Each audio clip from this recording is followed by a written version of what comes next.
Praise the Lord. സ്നേഹമുള്ളവരെ, നമ്മുടെ ചിന്തയിൽ നിന്നാണ് നമ്മുടെ വളർച്ചയും തകർച്ചയും ഉണ്ടാകുന്നത്. പ്രഭാഷകൻ 37:16 മുതൽ 18 വരെയുള്ള തിരുവചനങ്ങളിലൂടെ പരിശുദ്ധാത്മാവ് പറയുന്നു, ചിന്തയാണ് എല്ലാ പ്രവൃത്തിയുടെയും ആരംഭം. എല്ലാ ഉദ്യമങ്ങളും ആലോചനയുടെ തുടർച്ചയാണ്. ചിന്ത ഹൃദയത്തിൽ വേരൂന്നിയിരിക്കുന്നു.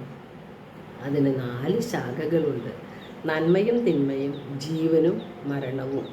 സ്നേഹത്തിനെതിരായ ചിന്ത നാം ഹൃദയത്തിൽ സൂക്ഷിക്കുമ്പോൾ നാം നമ്മെ തന്നെ നശിപ്പിക്കുകയാണ് ചെയ്യുന്നത്.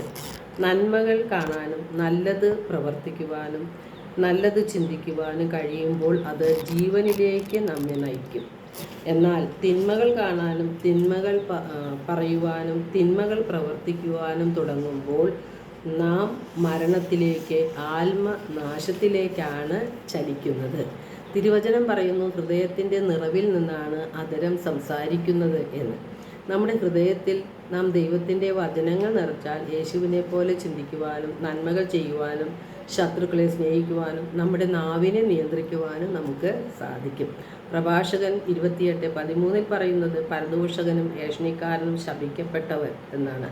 സമാധാനത്തിൽ കഴിഞ്ഞിരുന്ന അനേകം വ്യക്തികളെ, അനേകം കുടുംബങ്ങളെ അവർ നശിപ്പിച്ചിട്ടുണ്ട്.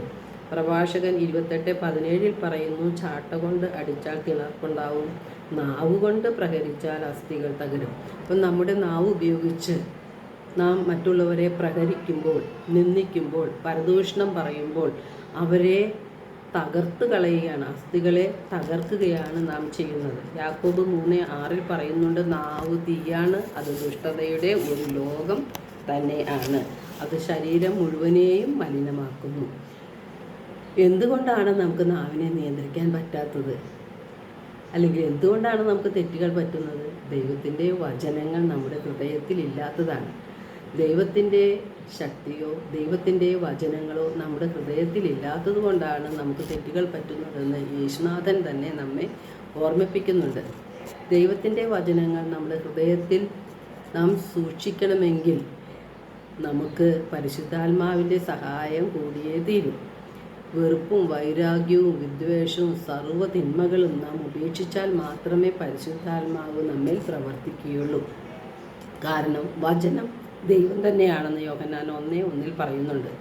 തിന്മ നിറഞ്ഞ ഹൃദയത്തിലേക്ക് പരിശുദ്ധാത്മാവ് പ്രവേശിക്കുകയില്ല. മത്തായി 22:29 യേശു പറയുന്നു, വിശുദ്ധ ലിഖിതങ്ങളോ ദൈവത്തിൻ്റെ ശക്തിയോ അറിയാത്തത് കൊണ്ടല്ലേ നിങ്ങൾക്ക് തെറ്റുകൾ പറ്റുന്നത്. ഹെബ്രായർ 4:12 തിരുവചനം പറയുന്നു, ദൈവത്തിൻ്റെ വചനം സജീവവും ഊർജ്ജസ്വലവുമാണ്, ഇരുതലവാളിനേക്കാൾ മൂർച്ചയേറിയതും ആത്മാവിലും ചേതനയിലും സന്ധിബന്ധങ്ങളിലും തുളച്ചു കയറി ഹൃദയത്തിൻ്റെ വിചാരങ്ങളെയും നിയോഗങ്ങളെയും വിവേചിക്കുന്നതുമാണ്. 2 തിമോത്തി 3:16-17 തിരുവചനങ്ങളിലൂടെ പരിശുദ്ധാത്മാവ് പറയുന്നു, വിശുദ്ധ ലിഖിതങ്ങൾ പ്രബോധനത്തിനും ശാസനത്തിനും തെറ്റുതിരുത്തലിനും നീതിയിലുള്ള പരിശീലനത്തിനും ഉപകരിക്കുന്നു. അതുവഴി ദൈവഭക്തനായ മനുഷ്യൻ പൂർണ്ണത കൈവരിക്കുകയും എല്ലാ നല്ല പ്രവർത്തികളും ചെയ്യുന്നതിന് പര്യാപ്തനാവുകയും ചെയ്യുന്നു. ദൈവം നമ്മുടെ മുൻപിൽ ജീവനും നന്മയും മരണവും തിന്മയും വച്ചിരിക്കുകയാണ്. നന്മ തിരഞ്ഞെടുത്ത് ജീവനിലേക്ക് പ്രവേശിക്കുവാനാണ് നാം പരിശ്രമിക്കേണ്ടത്. എല്ലാവർക്കും ഒരു നല്ല ദിനം ആശംസിക്കുന്നു. ദൈവം നമ്മെ ഓരോരുത്തരെയും സമൃദ്ധമായി അനുഗ്രഹിക്കട്ടെ.